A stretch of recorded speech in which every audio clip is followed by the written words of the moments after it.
তোমার এক্সের family background কি? তোমার এক্স তোমার ভাইজাকে বিয়ে করছে, তার ফ্যামিলি ব্যাকগ্রাউন্ড কি? ওর বাবা নাই, স্টেপ ফাদার আছে, সেই সংসার চালায়। ওয়াও, তাতেই এত দিমাগ? সাইরা বাদ দাও না প্লিজ। কেন জলে? হ্যাঁ, তোমার সাথে না কথা বলা যায় না। এক্সের সাথে কথা বলতে কিছু বললেই তো পালাও। এত কিছু রান্না করতে পারো তুমি? মায়ের কাছ থেকে শিখেছি।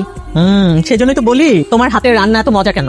আমার মায়ের হাতে রান্না খুবই মজা। মা যখন কিচেনে রান্না করতো আমি সবসময় দাঁড়িয়ে থাকতাম। নতুন ভাবিকে দেখেছো? কোন ভাবি? ফাহাদের বউ। হ্যাঁ দেখেছি, আমি দরজা খুলে দিয়েছিলাম। কেমন? ভালোই তো। আসলে ফাহাদ না আগে অন্য একটা মেয়েকে পছন্দ করতো, আমাদেরকে বলেও ফেললো। তারপরে কি হলো জানি না, হঠাৎ করে একদিন এসে বলে যে বসের মেয়েকে বিয়ে করবে। ভাইজান শুনে তো মহারাগ, রেগে মেগে বাসা থেকে বের করে দিল। আসলে ভাইজান সারা জীবন সৎ জীবন যাপন করেছে, তো এসব তো মানতে পারে না।